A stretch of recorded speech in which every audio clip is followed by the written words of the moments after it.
morning, friends. And those of you who are not from Arizona, welcome. We appreciate your attendance today. We are so honored to have Steve Graham, professor from Arizona State University, present to us writing of students with dyslexia. We know this is a very hot topic, and we are just so thrilled that he was able to give us some of his time, because he was talking to us about his studies that he's doing, and so he's a very busy man. So we really appreciate you joining us today and talking about this very important topic that we're seeing across the United States right now. So thank you, Steve, and go ahead and take it away.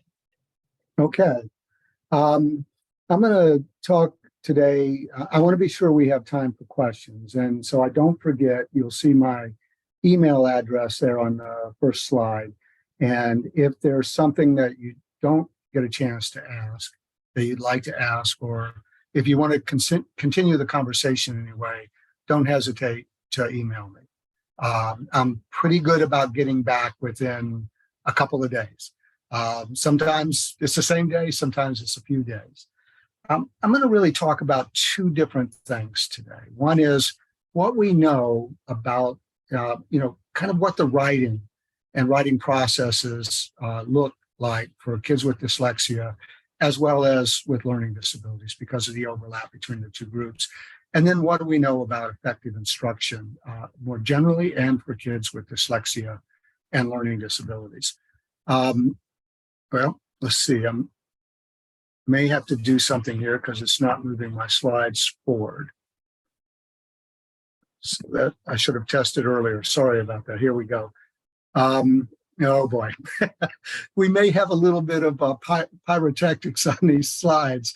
When I checked them, it didn't kind of jump at you like that. So we'll see what happens. So I'm going to talk about and forgive me for using the word problem here, okay? I think difference might be a better word in this case. But, when we think about the writing problems of students, usually you tend to think about, basic skills like handwriting and spelling, and we will talk about those. But I want to make it clear that the writing challenges that students with dyslexia face are more than just challenges with spelling and handwriting. And they include strategic processes in writing. And you might think, well, what's he talking about, strategic processes? Things like planning, evaluation, revising, monitoring what you're doing, setting goals, etc. When we take a look at their planning, they tend, and again, any statement I make here is a broad generalization, will not apply to every kid, but in general, we don't see a lot of forethought going into their writing and a lot of planning that goes on directly as they write. And I'll illustrate this in a more specific way in a minute. But often when we've worked with kids with dyslexia and we've asked them to plan in advance of writing, the average amount of time is 1 minute for kids in 4th to 6th grade. So that's not a lot of time in terms of forethought about what you're thinking about planning. And they approach writing often as if it involves a single process, content generation. And so I think of it as the Vulcan mind dump. Basically you get a topic, you think of something that's appropriate, it hits the page, and that serves as a stimulus for the next thing, which serves as a stimulus for the next thing. And it's illustrated here with this cartoon, Peanuts cartoon. This is my report on the wind. We get from one of the characters, wind blows through your hair, hair around while you're walking to school. And after you get there, you don't have a comb. It also gives me something to write about when you can't think of anything else and you can't see what you're reading. So, each thought is one that is generated by the other. There's not a lot of thought going into the needs of the reader, how the text needs to be organized, the genre, characteristics, etc. And that gets the job done for some things, like writing a note to my wife that I've gone to play basketball or headed to the gym. But for a good piece of writing, it needs to be more planful and more thoughtful than that. Paradoxically, even though students with dyslexia tend to rely on content generation, those of you who have a child with dyslexia or those of you who work with dyslexia You're going to see something of them in this next cartoon by Snoopy. It's a perfect time to write to your mother. Let her know you haven't forgotten her. Dear Mom, I remember when I was born. And then we come up with his most famous line. It was a dark and stormy night. So often, what happens is they rely on generating content without, kind of all this other strategic processes going on, but they don't generate many ideas and much ideation around those ideas. Now, one thing I should say, this isn't because they don't have something to say, okay? So we did a study with 4th and 6th grade kids with dyslexia and learning disabilities a number of years ago, and we did something really simple. When they were done writing a persuasive text to convince someone else, I don't remember the exact topic at this point, we asked them, can you say a little bit more? And we did this 3 times with them. It was a little irritating and a little annoying, I'm sure, but they doubled to tripled their output. And 60% of that doubling or tripling was new information. So it's not that they don't have something to say, it's that they often have difficulty gaining access to that information. And I'll talk about that as we go along as to some reasons why. But those of you who work with kids with dyslexia or have a child with dyslexia, you know what a struggle it is to get words onto paper. And that's in part going to be a skill issue, as we'll talk about, but it's in part, gaining access and persevering through the writing process. Students with dyslexia also have difficulty regulating and managing the processes involved in writing. And I'll illustrate this with processes involved in writing. I'll illustrate this with an example involving revising that we did a number of years ago. We set up a procedure to ensure that the revising process occurs in a regular way. So, when we take a look at the revising of kids with dyslexia, and many kids, quite frankly, what we see is they do very little revising, and their revising tends to center on the mechanical aspects of text. Now, one reason why they may not revise very much is that revising involves very specific processes. So one of those processes is part of the CDO up here, which is compare. You're reading along and you say, aha, I have another idea. Aha, that's not what I meant to say. But there's this moment where you have this, I need to do something here. And then you might diagnose the problem or you might not. Sometimes we can't diagnose what's wrong, but we know something's wrong. And then you put into operation some mechanisms to either you're going to just go on and not make a change, or you make some changes. And so what we did was we developed a very simple routine. This was with 4th and 6th grade kids with dyslexia that was designed to reduce the executive burden in revising, but making sure that CDO process has occurred. And the basic idea is that if this is problematic for kids with dyslexia and learning disabilities, what you would expect is that they would then, when they use this, make more revisions, better revisions, and it might even improve the overall quality of their text, doing what we hope revisions will do. So we limited the number of evaluative and tactical decisions, and this looks like this. So the first part of CDO is we had a series of cards, and they wrote a persuasive essay, and we asked them to pick evaluation cards. So, that involves both the C and the D here, compare and diagnose. So, they have these few cards, ignores the obvious point against my ideas. I have too few ideas. Part of my essay doesn't belong with the rest. Part is not in the right order. Now, obviously, these are not all the things that could go wrong in an essay, right? But, we're asking them to do something that we don't want to make the cognitive load too heavy. So they could pick any of those 4 cards, and they could pick all 4 if they thought they were appropriate. But once they do that, then, they have to select a directive for each card. That's the O part. They could decide to rewrite, delete, add, or move text. What I don't have here is they could also skip. They could just say, and we did see this happen. Some kids said, I just don't know how to do this. And they just left it the same. But for the most part, they made a decision to do this. And then they have to execute whatever the directive or the O is that they pick. And then we had them reread their essay and highlight any areas still in need of change. So you were coming at this in multiple ways. And then when they saw something very specific in their essay, then we asked them to evaluate that part. Like, it doesn't sound right. It's not what I intended to say. Incomplete idea, weak idea. The part is not clear. Or we left open for something for them to make a decision. The problem is blank. I have to tell you something. When they picked the problem is blank, we were purposely trying to avoid mechanical miscues here.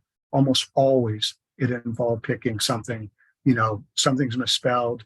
It's hard to read because of handwriting, etc. So even though we tried to take that out of the picture in this case, for kids with dyslexia, that's very, very difficult to put that aside. Now, so what did this do for kids? Well, I'm not going to share the data on this. What I can tell you is their revising got better, their text got better, the quality of their revisions got better. But we interviewed kids and they said, this made it easier to use than when I didn't have any support.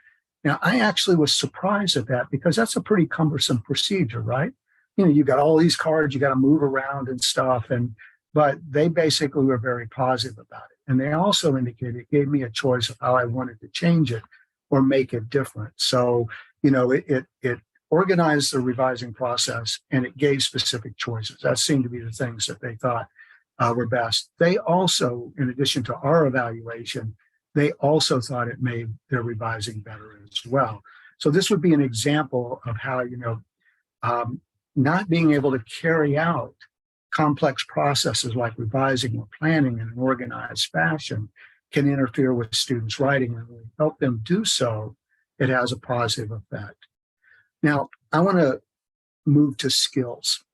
And I'm mostly going to focus in on handwriting and spelling here, because this is also related to students' use of executive processes or strategic processes.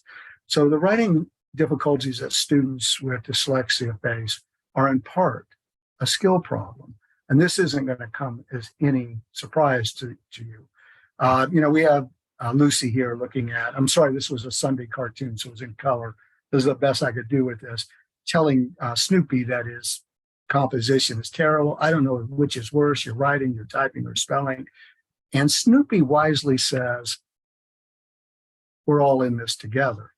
And that really, I think, is an important point here that Charles Schulz recognized, is that when something isn't going right, it's usually not a single thing, but multiple things that, are problematic for kids. And so, a major issue for kids with dyslexia are handwriting and spelling. We've done a meta-analysis looking at kids with reading problems and kids without, in terms of a variety of writing skills. And the one that comes up as most problematic is spelling. It's a huge effect on kids with dyslexia. And the reason why this is important is that until you master these skills, and when I say master, you become fluent and can execute them easily without a lot of thought. They interfere with other writing processes. And so one way of thinking about this is when we ask kids to dictate, we take transcription skills out. They're not having to actually write out the text. Somebody else is writing it for them. So what are the effects of this? What we see for kids with learning disabilities, with many of these kids in this study have dyslexia, 3.5 times increase in amount of text written, 300% reduction in grammatical errors, almost a 9 times increase in terms of how quickly they can compose, and better overall writing quality. This better overall writing quality in our studies doesn't exist for anybody else except for first graders with dictation and kids with learning disabilities and dyslexia. So it gives you an idea of how much impact, typing, handwriting, or spelling, the actual act of putting pen to paper or hand on the keyboard can have. In addition, a different way of thinking about this is, if you think about how quickly students can write text, or how much text can be produced by kids, 2/3 of the variability of kids in general in the first, third grade can be consumed by handwriting and spelling. That is a huge effect. That means that how much kids produce is more than anything else consumed by how they've mastered handwriting and spelling. And that's the case for 25% of the variance in quality. When we take a look at the intermediate grades, 41% of variability in terms of output. So it goes down a little bit, but look what happens to writing quality. It goes up. And so that's kind of another indication of why this is important. In addition to that, let me get all of these out here. One of the things that happened, I'll illustrate this with spelling, okay, is that let's say that you're a fifth grade kid with dyslexia. Our experience is that they misspell about 1 out of every 5 words in the text they're written. And think about how you write. You're trying to keep an idea up in your head, up in working memory, and you're trying to translate that into an acceptable vessel, a sentence that captures your intended meaning. And at the same time, you're trying to get the text onto paper by handwriting it or typing it. And, you have to be conscious if you don't know the spelling of the spelling. So you're doing this, and all of a sudden you come to a word that you don't know how to spell. And I think of it as like dropping out of hyperspace. You have to stop everything and think about how to spell that word. Now, if you want to get a feel for what that's like and what this means for kids with dyslexia, I didn't talk about handwriting here, but I will. Try writing with your non-dominant hand, and every 5th word, spell it backwards. And, welcome to the world of kids with dyslexia. You'll find that it's a very frustrating experience, and you're not liking writing a whole lot. But what this does is when I have to stop and jump out of hyperspace to think about how to spell a word, I'm holding that idea in working memory, and sometimes that disappears, so I lose content. So, difficulties with these skills can have issues for content generation, or if my handwriting's real slow, my, hand's not fast enough to keep up with my mind. Also, usually when I'm keeping something in my head, I might be thinking about what's coming next, and I lose that plan. And it also disrupts sentence construction, because as I'm in the process of constructing the sentence, I now have to stop and spell something.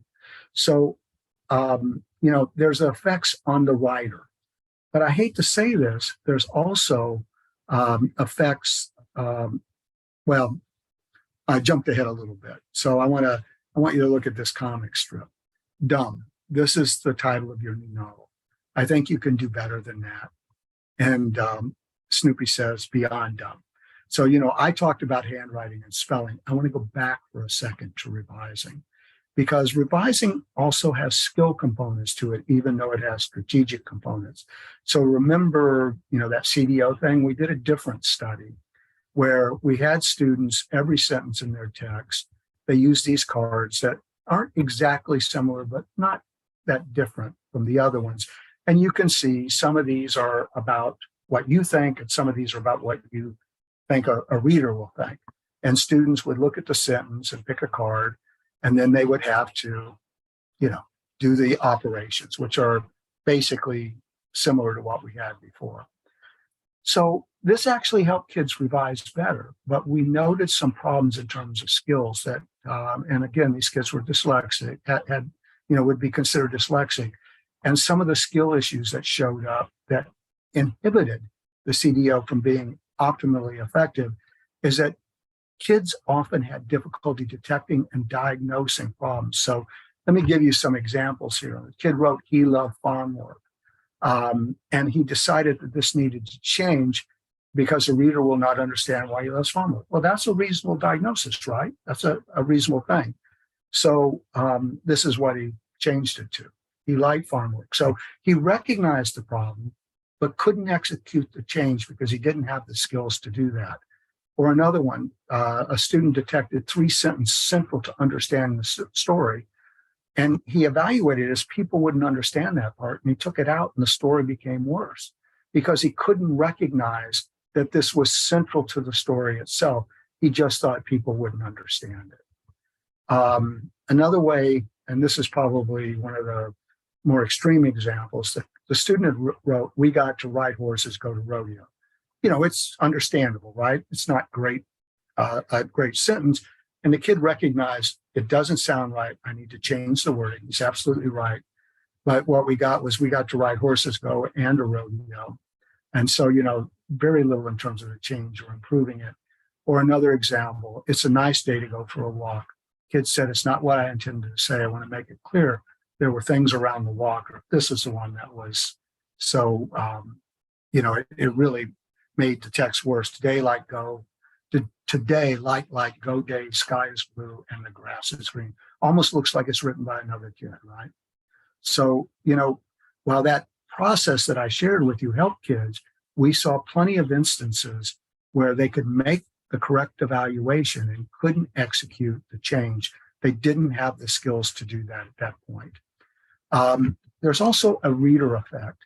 And so for both handwriting, spelling, and grammar, and all of these are areas that kids with dyslexia find challenging. So I think a way I sometimes think about this is back when students used to give me a written paper. If it was hard to read because of handwriting, I hate to say this, I assumed that what was going to be said wasn't that great. Or if there was a lot of spelling miscues in there, I assumed that it wasn't going to be great in terms of the ideation or grammar. Well, it turns out that's exactly the case. If you take a paper that, out of 100 papers is right in the middle, 50th percentile, and you make it difficult to read, but possible to read because of legibility and handwriting, that paper can drop all the way to number 16 out of the 100. That's a huge drop, and you haven't changed a word. If you put in 5 spelling miscues or 5 grammar miscues between 5 and 10, it drops 14 places. So, people form judgments about the quality of what you have to say based on what your handwriting looks like, based on your spelling, and based on your grammar. So there's not only a writer effect, but people judge the quality of what you have to say based upon these what I think of as presentation aspects of writing. Another thing that I'd like to point out is that when we think about kids with dyslexia, their writing issues are not just a strategic and a skill issue, they're also a knowledge problem. And so I love this particular Calvin and Hobbes. They're working on a report, and there's been about 8 cartoons that went before it. I think we've got enough information now, don't you? Hobbes, all we have is one fact you made up. That's plenty. By the time we had an introduction, a few illustrations, a conclusion will look like a graduate thesis. Besides, I've got a secret weapon that will guarantee me a good grade. No teacher can resist this. Hobbes unfortunately asks, what is it? And Calvin says, a clear plastic binder, pretty professional looking at. The day that I used this was I was teaching at the University of Maryland. I had a class on literacy that had about 50 students, and a paper was due that day. I found 15 plastic binders after the class was over, stuck under desk.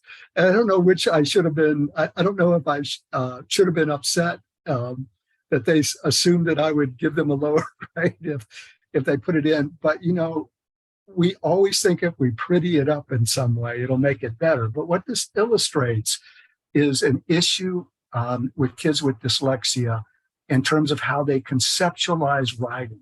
They overemphasize form. Now, maybe that's not so surprising, right? Because they have such difficulty with basic writing skills. And so I'm going to share with you some statements from interviews we did with kids that will illustrate this. So when we ask kids with and without learning disabilities and dyslexia, what is good writing? Stronger writers would say things like drafting it, revising, and editing, the writing process. And struggling writers would say things like spelling every word right. That's what was important. Or write as neat as you can. When we ask what do good writers do, stronger writers would say they read it over and see if they have everything they want. They think of very creative ideas. Struggling writers would say things like they use whatever paper the teacher tells them. They get plenty of sleep. I suspect there was a test coming up, and the teacher probably said you need to get a lot of sleep. And how do you make your paper better? Good writers told us, make the endings really exciting, put my sentences in different order. Struggling writers say things like, make sure I have my date and name on there. Write it bigger so that it takes up more space. Now, what I haven't told you is my daughter found writing extremely challenging. And much to my chagrin and shame, I remember in first grade taking her around looking for the largest line paper she could find, because she had to write a single page, and she was insistent that, she could do a great job, but it had to be the largest line paper we could find. So I also want to give a little clarity here. I've made this more stark than it really is. So, what we found in the study was about 2/3 of the statements made by the stronger writers were these things around process or content. And about 1/3 dealt with, content and form, excuse me, not content, but, basic skills and form. With kids with dyslexia and learning disabilities, it was just the opposite. About 2/3 of the comments were on form and skills, and 1/3 of the comments were on process and content. So I don't want you to go away thinking that, kids with dyslexia only did, what we see here. So it was that there was a greater emphasis on, basically form as the defining feature of writing. Also, in terms of knowledge, the form isn't the only, the emphasis on form is one reason why students do this. Another example of this is when we take a look at their revising, 60% of the revisions they make involve mechanics or writing or minor word changes. When we ask them, to tell us what revision is, basically what they said to us is making it neater, spelling words correctly. And so, if you think about, their process for going about making revisions, that's really what drives what they want to do. They want to make their paper free of those mechanical errors, easier to read, but there's less focus on content and process as they're writing. This is a very short cartoon. What a writer should know: never lean back to read what you've written. But basically what this is getting at is when we take a look at students with dyslexia and what they tell us about writing, these are, we ask kids to describe a part of a story, and the kids said, I would tell them a main character. So that's right. You're on the right track there. But the next thing they said was a subject, predicate, and main idea. And so all of a sudden, we're outside, it's related to writing, but it's actually not about stories. And so when we asked kids who weren't dyslexic this thing, they were much more likely to talk about the attributes and characteristics of stories. Not only are there less knowledge about writing, but their knowledge is not related to their writing performance. So with stronger writers, what they can tell you about something like a story is related. The more they tell you is related to how well their story is. Things that kids with dyslexia do, at least through 6th grade, little relationship to their writing. So the connection between what they know and what they write, probably because they're using a knowledge telling approach, or that Vulcan mind dump I mentioned earlier, is not very strong. I want to talk about one other thing before we talk about instruction. Motivation. I can tell you this, just with my daughter. As I said to you, she found writing very challenging. She was in a Quaker school in Washington, D.C., in a whole language program. And I loved the school, and I loved much of what, Quaker school has to offer in terms of thinking about how you interact and see the world. But they didn't teach anything directly or explicitly. Any instruction like that had to go on at home. And so her teacher in 1st grade, you had to choose something to write about. Well, my daughter would take 3 to 4 days to choose something. And, I would ask her, because I'd go into the class a lot of times. It was really open for parents. And she was really clear: I don't like to write. So she would spend as much time avoiding any writing as she could. So, and that's at 1st grade. She was already recognizing that this was a challenge for her, and it was affecting how she viewed writing. And what we see in kids in general is that motivation for writing declines over time, but it declines particularly precipitously for kids with dyslexia and learning disabilities. So I saw this cartoon when we were doing a study, which I'll share with you in a second. This is my report on mountains. Mountains are so you can climb to the top and see where you've been. Do you think I've gone into much detail? And as Sally's walking away, 6 minutes is enough to spend on any paper.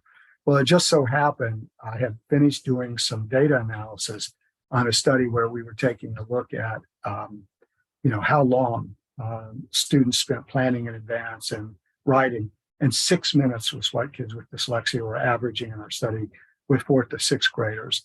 And basically what they would do is they would begin with a yes or no in response to, should boys and girls play sports together? So it was an opinion essay.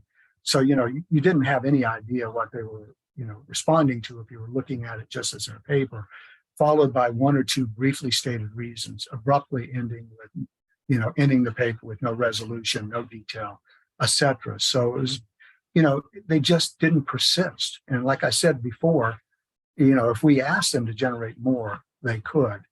I want to share one other cartoon with you. Joe Answer was an authority on Egyptian and Babylonian culture. His greatest accomplishment was his famous work on the throat culture. And of course, Sally, that's the dumbest thing ever written. And of course, another first from Snoopy. He's always positive. I want to bring this up because one of the things that we've noticed is that for kids with learning disabilities and dyslexia in general, they overestimate or more confident than what we might expect in their capabilities as writers. And this is kind of illustrated by one of the kids, a secondary kid, who told us that they were the best they is in English, which is just kind of the opposite of what you would be expecting on this. Now, the reason why this is important is that if you think you do things really well or pretty well, you may not recruit the resources you need to tackle that problem. But I also want to point out students with dyslexia may overestimate their capabilities because they may have difficulties actually and accurately identifying how well they do in relationship to others. Or, let's face it, nobody wants to say, I don't do something well. So they, it may be a way to kind of protect yourself as well. So I want to be clear that we're not 100% sure why they're overconfident. Also, when we ask them about writing, they're less confident. They're less positive about writing than their peers. And as I mentioned before, kids generally have a positive attitude starting in first grade. But boy, that starts to deteriorate by the time you get in third grade. And for kids who find writing challenging, it really drops precipitously. So, it's a challenge. Not every kid has all of these issues. Not every kid that has a reading issue has a writing issue. But I will say to you, in a fairly large meta-analysis that we did, and every single study on every single writing measure, when we looked at the performance collectively, kids with dyslexia, kids with reading problems had lower performance than their typically developing peers. So there's going to be a lot of heterogeneity here. There will be some instances of kids who have reading problems but are motivated writers and do relatively well.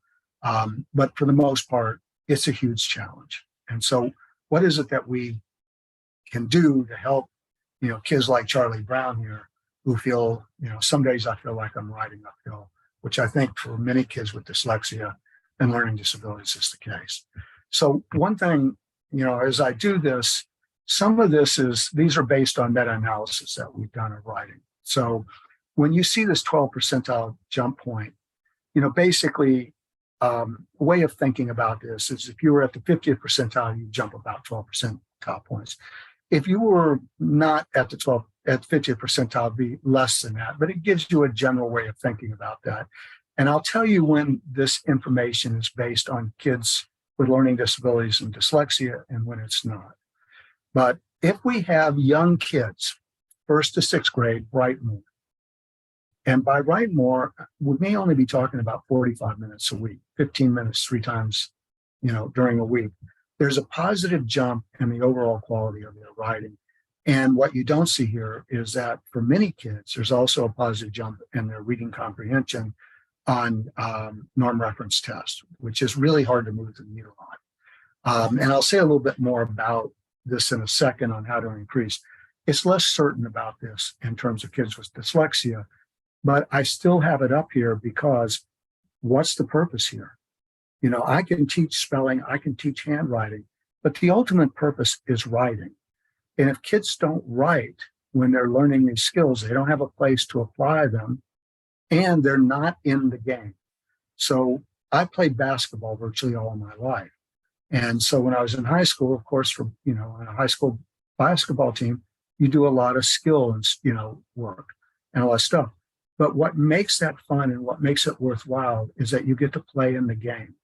And so even if I can't say you definitively, having kids write more who are dyslexic makes a difference.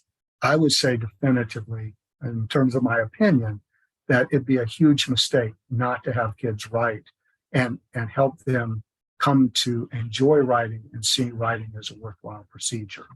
Now, in terms of thinking about this, for the What Works Clearinghouse Guide, which I was the chair of, based not on research, but on the professional opinion of the people on the panel, we suggested that for elementary grade kids should write 30 minutes a day, and there should be 30 minutes of writing instruction. That doesn't really sound like that much in a way, but we're not even close to that in schools. So if your kid's in a regular classroom, he may or she may be getting this, but most likely they're not. When we looked at this in random samples of teachers across the U.S., multiple other countries as well, we just do not see this happening as the rule. It's the exception. The other thing that, for older kids particularly, is writing can be a very powerful tool for supporting students' learning, even for kids who find writing challenging. And so one way to make sure kids, engage in writing at least 30 minutes a day, especially as we move into middle school and high school, is making writing part of the content area. And writing in science, social studies, and math can have a positive effect in learning on those areas. I should also say to you that when, as I said before, when we have kids write, reading comprehension gets better. I won't say this again, but when we teach writing, when we actually teach writing, reading skills improve. And that's not so surprising. We teach spelling, kids are better decoders, as an example. Another thing that I think we have to be particularly careful about, I'm going to jump to the second thing here, is that I think one reason that kids in school in general don't like to write is that they don't write for real purposes. I once remember going into a classroom and kids were writing a letter, and I asked the teacher after the class where they were sending the letter. They were sending it nowhere. That's a situation where you could be working on how to write a letter for a particular purpose, and you're sending it somewhere, so it serves a real social purpose. Now, I'm not going to say that this is always easy to do, but we don't do a great job of this in general. We also want to give kids some extended opportunities for writing. So when we look at 4th to 12th grade, these are the 4 most common writing activities teachers tell us they do, across the U.S. One of those is to write one-word sentences to home, for like a question on homework assignment. Another one is to write out a list of things. Another is to fill in blanks, like a word in a sentence. And then finally, we get to something that's writing, and that's to write, 1-paragraph summaries of something that's read or something that's learned in class. But, when you talk about writing stories, writing persuasively, writing informatively, they do not occur very often. We want kids to engage in cycles of planning, drafting, and revising. That's what the end goal here is to be a smart writer. We also want to encourage students to take responsibility and ownership for their writing. So if I give feedback to a kid, I don't say to a kid, you have to make these changes. What I say is, these are some things that I'd like for you to consider that might make your paper better. They showed up for me as when I was reading it as things that I thought, I wish I knew more here. So I might say, this part I didn't understand with a question mark, or this is a place that I could use more information with an asterisk. And we want to make sure we create a supportive writing environment. When we do these things, there's a positive jump in terms of the quality of students' writing. We also, remember the strategic part, we want to explicitly and systematically teach students strategies for planning, revising, and editing text. This has a huge effect on kids in general, and an even bigger effect. This is probably, if you were to say which gets the larger effects for improving writing quality, this gets the largest effects. And so in this case, what we're doing is, let's say we're teaching planning. I'll give an example of this. We're, describing the strategy to the students. We're modeling how to do it. We model with them helping us do it. Then we go to practice with maybe kids working together to do it, moving to independent use of that strategy. And when we do this, look at that jump. If you're a 50% percentile in writing, you jump to the 85th. Now, if you're in the 10th percentile, you won't jump all the way up to the 50th, but you're going to jump a long way in that trajectory. So here are a couple of examples. The second one here is one that we did for opinion essay called Tree, and it's pretty straightforward. Before they write, we ask them to think about what they believe, to make a note on what their topic sentence is, and then to generate possible reasons that would work, and at least use 3 of those and make a decision which are going to be most convincing, and then to end it by wrapping it up right and then examining to make sure you have all the parts. This is for first and second graders. And as you go along, it gets more complicated.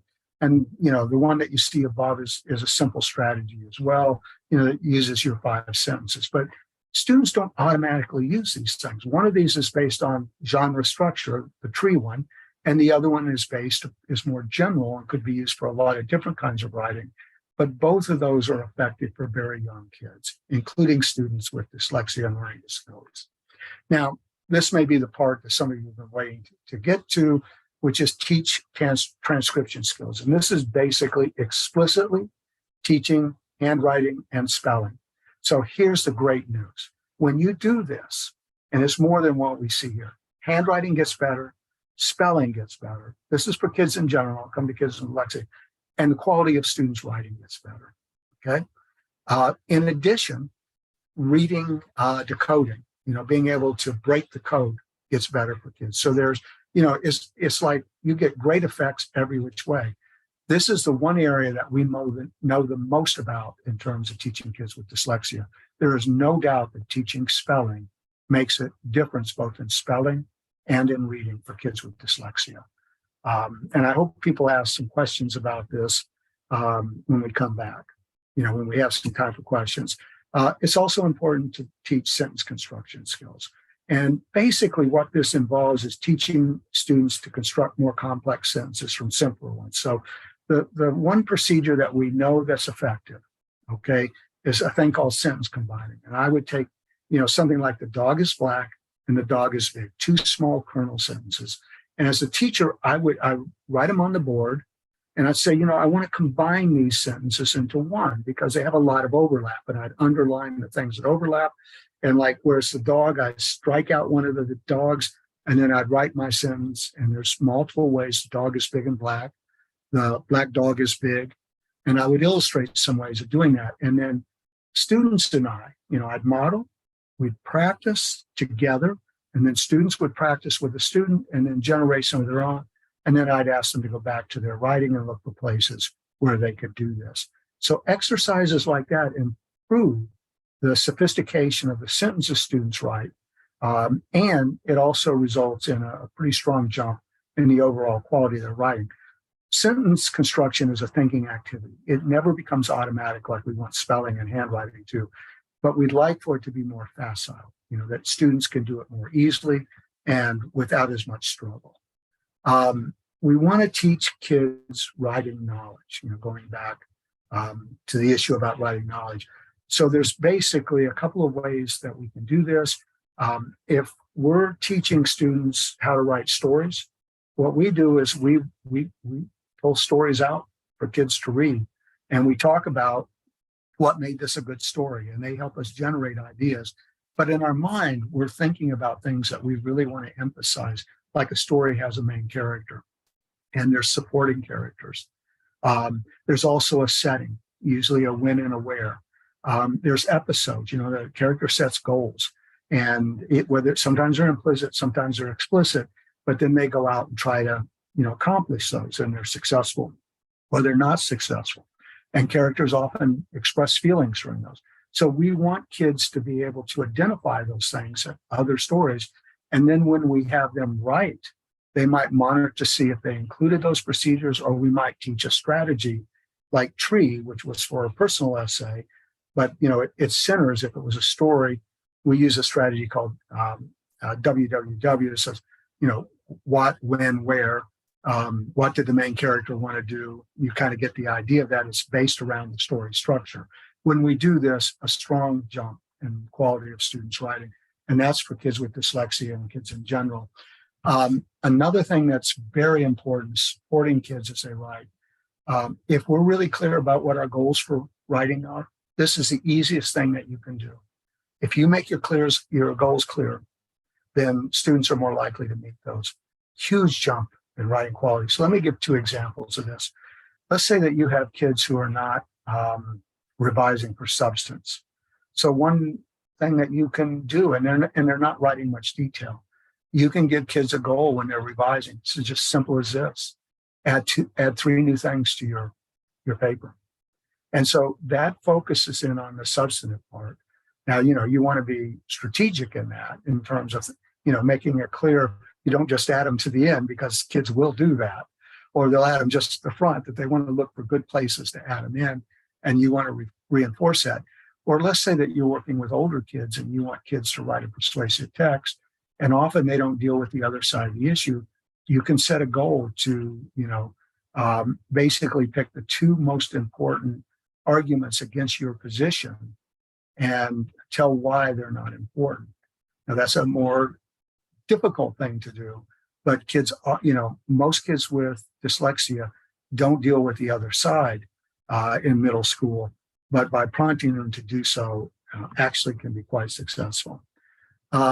Another way that we can help peers, help students write better, including kids with dyslexia, is having them write together, but we have to teach them how to do that. So I'm not suggesting to you that you just throw 2 kids together and say, write, because what sometimes happens with kids with dyslexia, if we put them with a better writer, then the better writer takes over and the kid with dyslexia can sit back and coast. And that's not what we're talking about here. What we're talking about is teaching them a structure for say, planning, or some structure for drafting or revising, and then monitoring to make sure that they're working together collaboratively to do this. Also, pre-writing activities where students either interview someone, listen to something on tape, read with somebody else, or use a graphic organizer to generate ideas, and organizing them has a positive effect on all students, but kids with dyslexia as well. And then, I haven't talked about feedback yet. When we provide students with feedback, there's a strong jump in the quality of their writing. And when we teach them to self-assess, there's a jump. So let me give an example of self-assessment. Remember, I was talking about that. Well, we'll go with treats since we've looked at that. We have kids, after they're done, go through their essays to see if they included all the parts, the 3 reasons. If it's a 3rd grader, they have to have elaboration or evidence on that. They have to have their topic sentence and wrap it up. And then we have them chart that. And then we might also ask them to look for linking words. And so they'll graph it, but they'll do it on, say, a rocket ship where they color parts in. And then they might add stars of where they're shooting to by their, connecting words or transition words. And so by keeping track of that, it's easy to say to them, oh, look at this. You got all the parts, you got a great essay, you got great transitions here. And then we'll ask them why. And so, often we can get them to connect what we're teaching them, say the tree strategy, and their effort to their performance here. And the nice thing about that is that then, they can see their progress. And I'll tell you, nothing works better, in my opinion, than being successful. Word processing. So I'm going to come back to my daughter. So my daughter in 1st and 2nd grade, and really through much of elementary school, loathed writing. She loathes writing to this day. She doesn't like it. But by 7th grade, she actually was quite a good writer, despite all the initial difficulties with spelling and handwriting. And she won the middle school writing award, which obviously, as a father, a writing person, I was over the top about, quite honestly. One of the decisions that we made, and I'll say something a little bit more about this in a minute, is her handwriting was such a challenge that we just did not see that moving forward very well. Once you establish motor patterns for writing letters, it's really hard to change those. And she would write a U, I give this example, like up, this way, that, and that. So most of her letters were like drawn, very effortful, very time consuming, but she could type like a demon. I mean, she would fly across that keyboard. So, basically we always made sure she had, keyboard she could take into the classroom. And that made a huge difference for her. Now, that didn't solve her spelling issue. And if somebody asks me later, I'll tell you the story about Xena and the Warrior Princess. But when we have students move to word processing versus writing by hand in the elementary grades, and this is also the case for kids who find writing challenging, there's a jump over time in the quality of what they write. Now, it used to be that motivation was higher too, but I think that's disappeared now that digital tools for writing have become so common. But, and the other part of this is word processing offers other things like spell checkers and other things that can be quite useful. We don't even think about them anymore. And then I want to say, kind of as a last thing, I've been talking about these things as if they're kind of neutral. But, if we're going to be successful, in a sense, kids with dyslexia are behind the eight ball, to use a euphemism here. They're not moving forward as fast as other kids in the classroom. Okay. So how do you change that? Well, obviously, using good teaching practices is one way. But often when these come into play and we realize that there's an issue here, the kid's already behind. So one thing that's very important is time. If we expect kids to become better writers, we need to provide time for instruction and time for writing. We need to increase intensity. And by that, quite honestly, I was a special education teacher. If I was working with 3 kids or working one-on-one, I could make a heck of a lot more progress than if I was working with a group of 25. There are times we're going to need to reteach various things to kids with dyslexia and other kids who find writing challenging. And we want to be, I think it's very important to realize, remember I said there's going to be a diversity of what kids with dyslexia look like in terms of strategies, motivation, knowledge, and skills. We would like for our instruction as much as possible to be individualized. This places an extreme burden on regular classroom teachers, okay? They can't do all of these things listed here. So I think it's really important that kids with dyslexia have support and instruction from people who, in a sense, know what they're doing, in terms of providing time, intensity, reteaching, and individualization. And in some instances, that will be a special education teacher.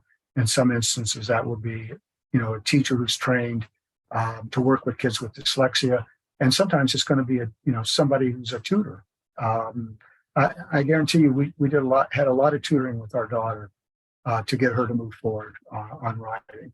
Also, digital supports and being willing to make modifications. And I mentioned this last one on modifications, and I'll give an example of this. I'm talking about this more for the regular classroom. So I said that my daughter would avoid writing, okay?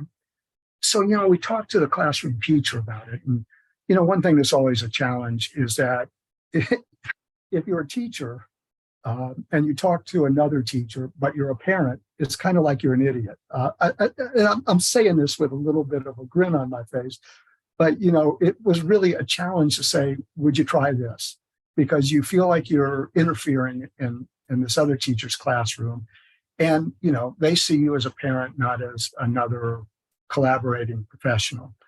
And so we said to the teacher, how about if you give Leah 3 choices? And she was resistant about that. That won't be fair to the other kids.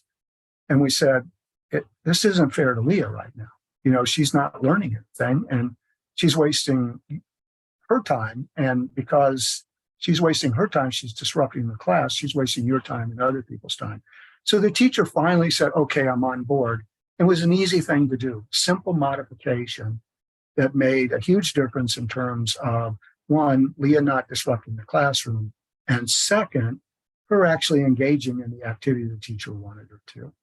So I think it's really important that we encourage our general education counterparts, for those of us who are teachers or have been teachers, to think about how important it is, and that this issue of fairness needs to be looked at, in more than one way. At the end of this thing, and I'd be glad if the Arizona IDA wants to share this, I'll be glad to send it to them, and anybody who wants it can get it. Or if you email me, I'll just send you the thing.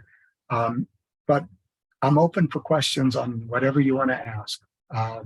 Or if you disagree with something, I'm always fine with disagreement. It makes me think more sharp. It makes me think more sharply over time. Thanks, Steve. That was so informative. We really appreciate your time. I did have a couple of questions that were sent in beforehand. And one of them was talking about keyboarding to address, but the one question was, what age do you recommend starting keyboarding? Okay. Usually around second grade. There's no fast and hard rule on this. Even at second grade, here's one of the challenges that exist.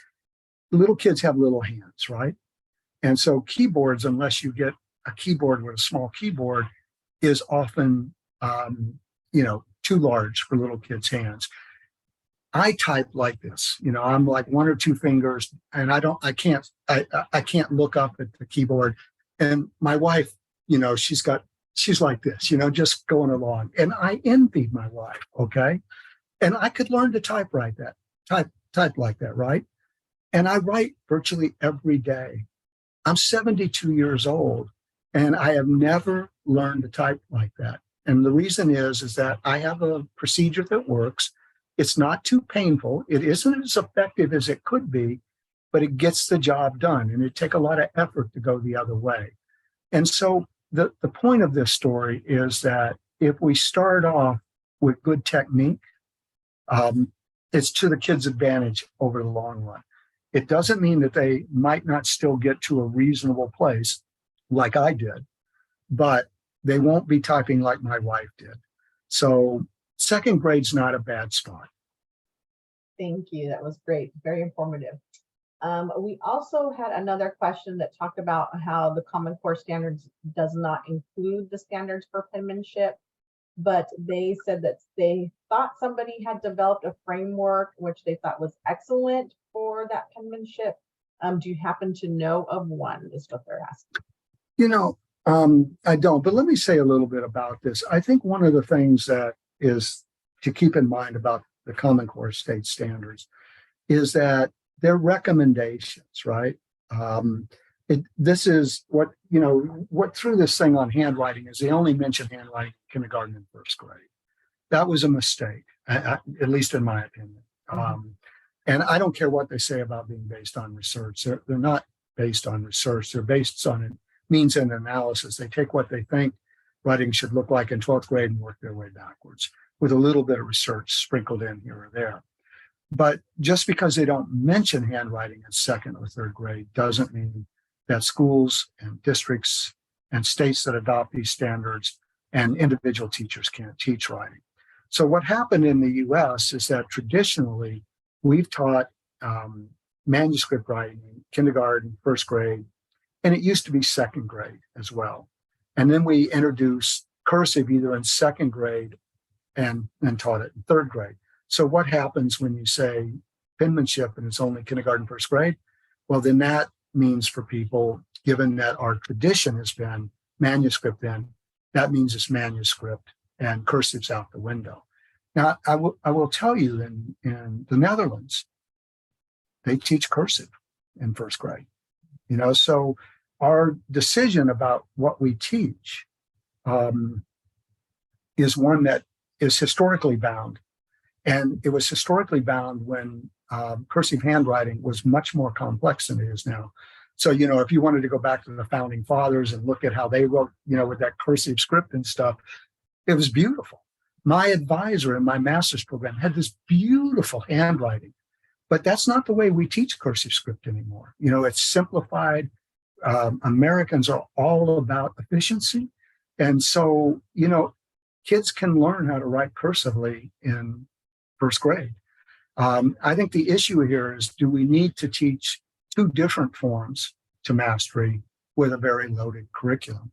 I'm fine if we do, but I'm also fine, if we don't. And I also tell you that some kids, like I said, with my daughter with the U, a different option for us would have been to teach her cursive, because then we might have been able to establish a different set of motor patterns for her. And I know within the dyslexic community, there's historically, there's been a lot of emphasis on cursive writing because of the connected nature of the text, et cetera. There's less evidence on whether or not that's the case. But I always think of it this way. You look at a problem, you see what your options are for solving it, and you try out different solutions till you make, till something works. And, I'd like to have the evidence-based solutions on the table, but they don't always work for every kid. Very interesting. I appreciate that information. Does anybody else have a question? If you do, you can put it in the chat and then we can answer it quickly. We are over our time, so if you would like to chat or have questions, feel free to stay on. Otherwise, you can leave and we'll stay on for those that are interested in having a little bit more discussion. Thank you. And I'm glad to stay on, or you can also email me as well. Wonderful. Thank you. We appreciate your time. This was really fantastic. A lot of great information. Okay, so let's see. We do have one question here. At what point in the writing process do you incorporate dictation through speech to text? Okay. So I'm glad somebody asked this. It used to be, I would say, not until kids were in 11th or 12th grade, because, little kids have higher and squeakier voices. So more miscues would end up, and still do, but not as bad as they used to be in terms of, say, like a 7-year-old doing this. But speech to text has become much better. So think about us in smartphones now. It's truly a smart speech to text. They learn, to interpret how we speak and get our ideas down. However, they do, for us with a smartphone doing that, that's a little different than a very young kid. So I've seen this successfully done, with kids in 6th grade on up. I'm sure there's probably been a success here or there with younger kids. I think my answer to this, though, will change within the next 2 to 5 to 10 years, because digital tools are becoming increasingly sophisticated, increasingly better.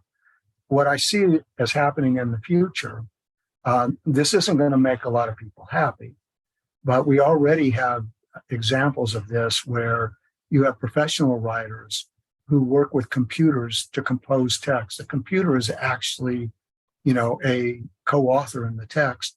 We also have stuff that we read in various magazines and stuff that are computed by AI. And we may not realize that, or that you get on social media. And so one of the things that's going to happen is that this is going to work its way, as all new advancements do, down into classrooms and school level stuff.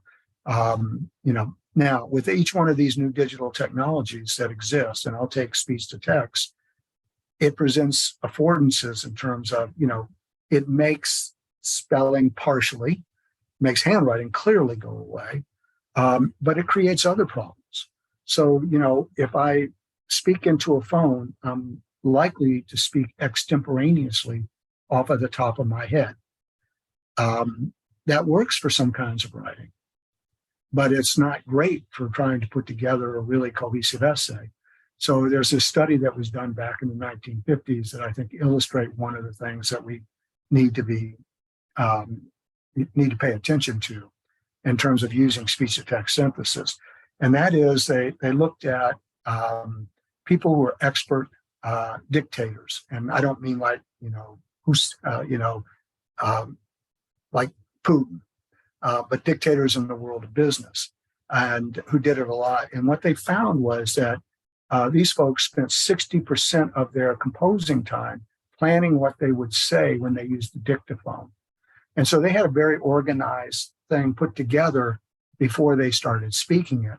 And we did a study where we had kids, basically dictate a plan out, write a plan out, those were compared, and then dictated or wrote. And what we found was when kids planned and dictated, kids with learning disabilities, it was almost 3 times more powerful with them when they just planned by hand and wrote by hand and wrote their composition by hand. So each new tool creates new things of how we're going to, creates new avenues where we're going to have to pay attention to different things or put more emphasis on different things when we teach. But I'm excited about the future of digital technology and writing. Some of the things that that I had as challenges for kids with dyslexia, some of those things will start to disappear. I'll share one more example with this without trying to beat it to death. I worked on a project a couple of years ago in reading where we co-worked with Sports Illustrated, Scholastic, National Geographic, and somebody else I'm not going to remember. And we had a portal. This was done by CAST up in Boston, where kids could go in, and there were hundreds of things from these different organizations, but they had been leveled. And if you were a kid going in, and it was just aimed at adolescent kids who found reading challenging, you could pick something to read. And, if you came across a word that you didn't know, it would be read to you, get to the definition of it, either orally or written. The whole thing could be read to you. And we built some game-like features in so you could see which kind of things were trending that kids would pick, and you could connect with other kids to talk about what you were reading. But what I realized when we were doing this project, we weren't talking so much about word recognition anymore. That became less of an issue, even though the kids we were, mostly using this with found that aspect, the decoding aspect of reading difficult. Now, there were some trade-offs here because, if you read something silently, you can move faster than having it read to you out loud. But these kids were, 13, 15 years old, and they'd been receiving decoding instruction, 6, 7, 8 years. And they were still finding breaking the code challenging. So having a different way of approaching it and thinking about it, I think was very important. And I see that as the promise of digital tools. I won't say that that promise has been met, but it does give us a way of thinking a little bit more differently in the future in terms of writing and reading with adolescents with dyslexia and young adults with dyslexia. Wow, that was very interesting too. I just keep thinking all these different ideas as you are, the more you talk, the more I'm like, whoa. Very informative. We really appreciate your time, Steve. And I feel like you still have a lot of work to do out there. There's so much information, so much research that needs to be done. We really appreciate your contributions towards writing and towards dyslexia. So thank you for your time today. And thank all of you for attending. And thank you for asking me. And you guys have a good afternoon. You too. Thank you. Okay.